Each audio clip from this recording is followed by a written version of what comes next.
there, Internet. It is I, Tank Top Douche, coming at you with another 12-year-old React Andy reaction for our newest champion reveal, that is BARD. I actually don't really know anything about BARD. I assume he is, or she, I don't even know. Like, I don't know what they are. Like, I can't really tell from this image right here. It seemed like a critter. I thought it was like some dude, to be honest, when I heard about it. But I assume that BARD has something to do with like music, you know? So we are going to be going with that. I should have started this recording a little bit earlier, but my microphone was giving me problems, which hopefully have been fixed by now. And we are, yeah, it's working good. All right, good stuff. So yeah, without further ado, let's just jump into it. Let's 12-year-old this bitch. That sounded terrible. Holy shit. All right. Let's see what BARD is all about. I've seen people, like I was talking with Shermie, and she actually said that it's likely that BARD is going to be a Runeterra champion because they were revealing Bando City and Target cards yesterday around them. So, yeah, that would be really exciting because after we saw Ilaoi, I just assumed that Jin was going to be the only Runeterra champion. And it doesn't say in the title, so we'll have to figure out. So, yeah, we are recording. All right, let's do this. Alright. Get the vibes already. BARD harmonize. Okay, I can't even. Harmonizes with the cosmos. Okay, so absolutely no idea what this thing is about. I have seen. Wait. I have seen this creature before. He was in like a cinematic or something, right? I've definitely seen this guy before. Oh, this is BARD? Really? Okay, all right.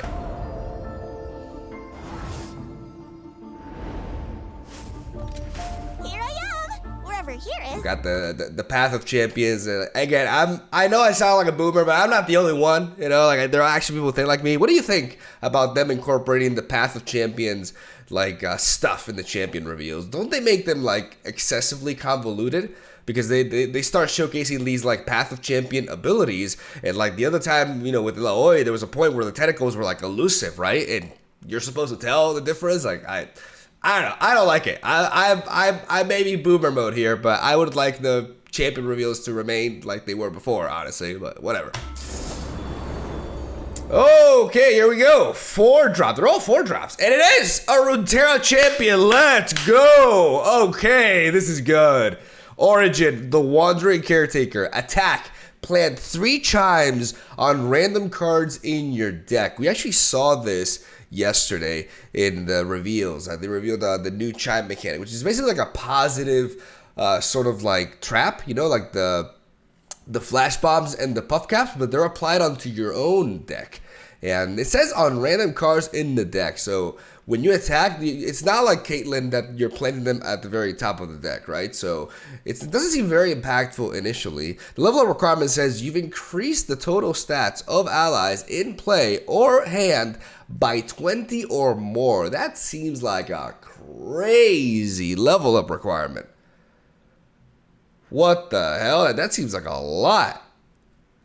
20 plus, but keep in mind that every, like, for example, the chimes that they plant, like, they give +1/+1 to units in hand. So that's 2. But he still has to buff, like, 10 times. That seems like a lot, but maybe, I don't know, maybe it's easier than it seems. The Wandering Caretaker is the origin, and we see the origin here. You may put any cards that plant chimes into your deck during deck building. That is very specific. Round start, plant a chime in your deck for each BARD that started the game in your deck. So if you go 3 BARDs, okay, so this is actually, okay, this is a lot to take in. So at the beginning of each round, you're planting chimes in your deck for each BARD that started the game in your deck. So if you go 3 BARDs, you're planting 3 chimes at the beginning of every round. And then the attack effect is getting you 3 chimes upon every attack. And he's a 4-mana 2/5. Not terrible stats, not great. You know, kind of like a reference to Chernobyl, but I did it the other way around.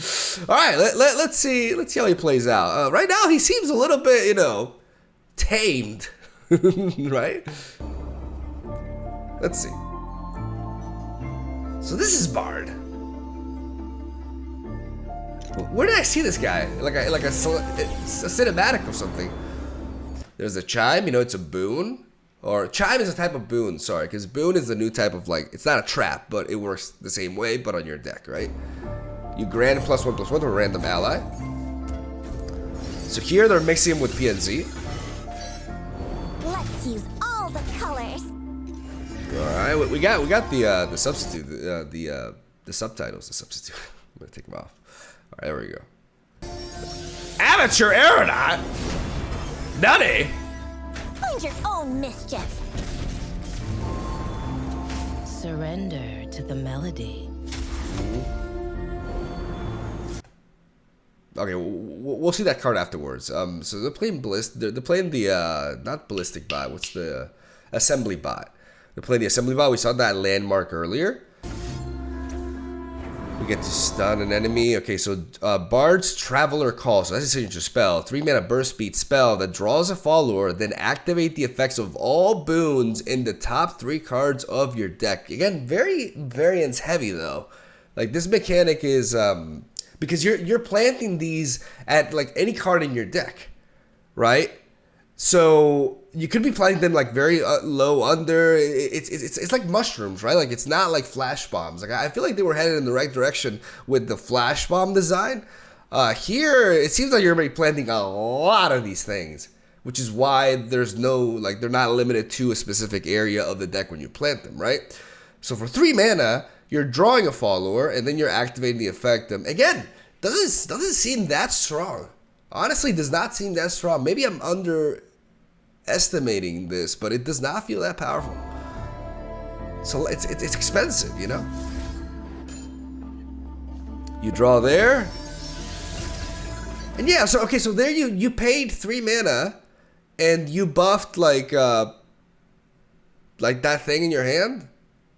That was 3 mana for drawing a card and buffing it +1/+1 or something. Like that's not really that much, you know? You should stay.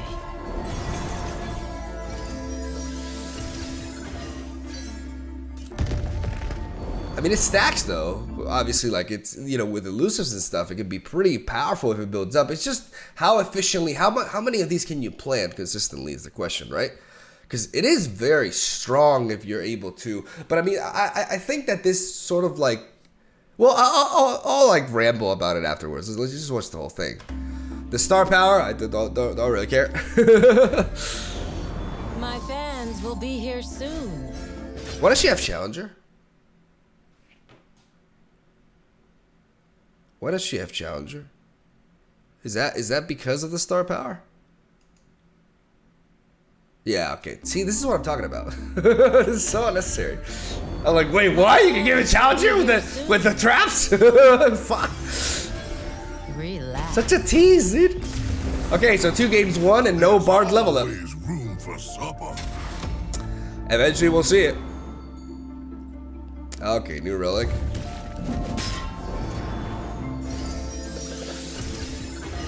Level up.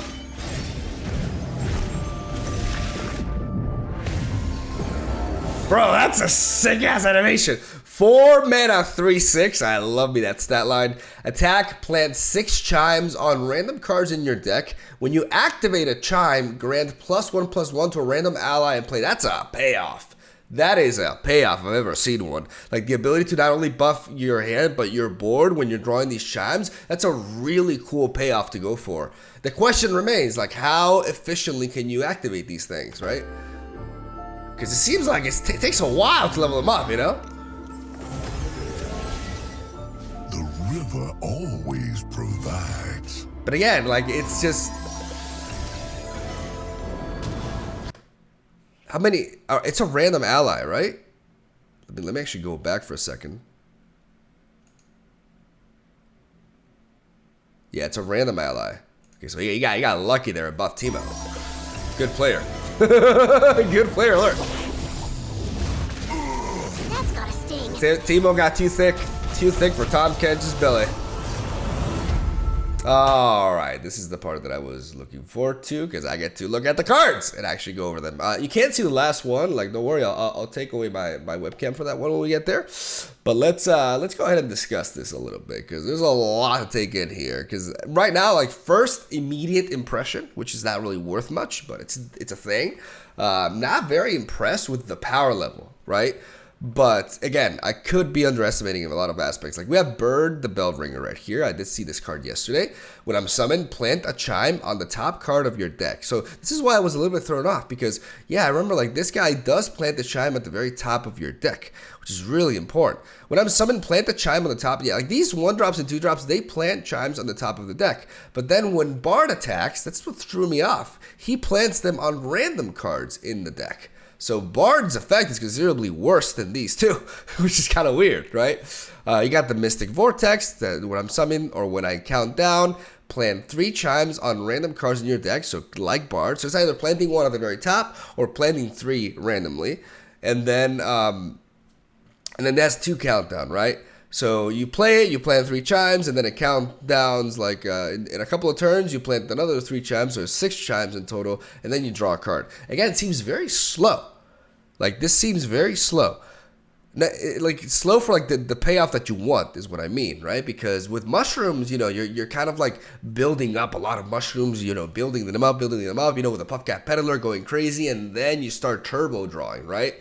With the chimes, you kind of like need the payoff more immediately than the mushrooms because the mushrooms are there to kill the opponent. And the chimes are actually buffing your hand, which means that you want to have that happen as soon as possible because you want to play the cards in your hand. So that's where I'm a little bit, you know, skeptic as to how good this is actually going to be. 6 mana, 4/6. When I'm summoned, plant. I'm actually going to take off these headphones. Like, why? When I'm summoned, plant a chime on the top card of your deck. Then double the boons in your deck. Okay, so this is what I'm talking about. Like, this is just going to come down and immediately double the amount of chimes. But it's a 6 mana play. It is a 6 mana play, and you're doubling the effect of boons buffing allies in your hand. So if you don't have leveled up BARD, you ain't doing shit. Like you're too slow at what you're doing, right? And now I will disappear momentarily. Tank Top Douche out as we take a look at that. There we go. At Cosmic Binding, deal 2 to an enemy and stun another. Plant, I don't know, I'm looking at like the smaller screen. I don't know why I did that. So it's a 5 mana fast beast spell from Bando City that allows them to stun. All right, and deal 2 to an enemy. And then you plant 3 chimes on random cards in your deck. Okay. Again, I am not very impressed by this. Because I play a lot of mushrooms, right? You know, I love me some puff caps, and I understand the playstyle, and this does come off like it's very slow. But maybe I'm underestimating it in some way, you know, because I mean the 1-drop and the 2-drop are very good. You know, the BARD, the Bell Ringer, and Esmus are really neat for that. And it's important to note that with BARD in your deck, you're planting 3 chimes at the beginning of every round. But again, this sort of thing is something that you want to trigger as early as possible because it's granting allies in hands +1/+1. So it still feels like buffing BARD or leveling up BARD is quite the work, you know, because you essentially get to trigger 10 chimes. And I don't see, like, besides that, like, I see a lot of cards that are planting here, but I don't see any cards like Karina for mushrooms that are just like triggering, well, except for the Traveler's Call, right? But it's the top 3 cards of your deck. So, you know, you have to plant a lot of chimes to actually trigger quite a few of these, you know? And it's 3 mana, which is not cheap. If it was 2 mana, it would be different. But, yeah, right now, I gotta say, like, I'm not, like, with what we see here, I think BARD may end up being the weakest of the champions by quite a bit, but maybe, like I said, I could be missing something. Like, it's hard to evaluate a new mechanic like this without trying it out, right? Like maybe it's actually extremely efficient and really fast, and there's like really good ways of planting them, like playing Bird, the Bell Ringer, and then dropping Esmas and buffing your units. Maybe you don't need that many buffs to go off to really get the edge over the opponent, but you want to be having at least 10 to level up to level up Bard here. So that's kind of the thing. Like maybe there's some other ways to increase the level up speed that I'm not currently aware of right now, or that I'm not recalling, like something in the card pool that can help this. Like I said, it's don't take it, like just because I say that it seems does not mean that that'll be the case. But I'm giving you my first, raw impressions here, right? Let's head over to Twitter and let's go over the other cards. There's a few more cards that were revealed yesterday, and there was one specifically that I was very excited about. So let's talk about those and actually recollect my memory on them, because I don't quite remember. And let's see what Bard has to offer in extent. To Twitter. And we are back. Actually took me a while to find it, but here we have like what was revealed yesterday, when they revealed the chime, concept, like the boon and all that. And here's Bird, the Bell Ringer. I think maybe it's only one card actually that I was missing, because there's a Mystic Vortex. There's only one card, yeah, the Proximity Puff Cap. Deal 1 to a unit. If one of your traps or boons activated this round, deal 3 to it instead. I think this card is really cool. I think this card is really dope, and I'm excited to play in specifically in Puff Cap decks more than anything, maybe with Caitlyn as well. Even though it is Bando City, right? Which, it's fine for it to be Bando City, but I do like combining, I do like playing Caitlyn with traps outside of Bando City, but you can actually play it with that, and it is a nice addition to the archetype in general. And I think it was a really cool card. It's actually the card that really stood out to me the most, actually. And I guess that was enough for me to like actually go back here, because that is the only card that hasn't been revealed in the thing. So all right, so having that said, that's the entire package for Bard. First impressions, like I said, underwhelming.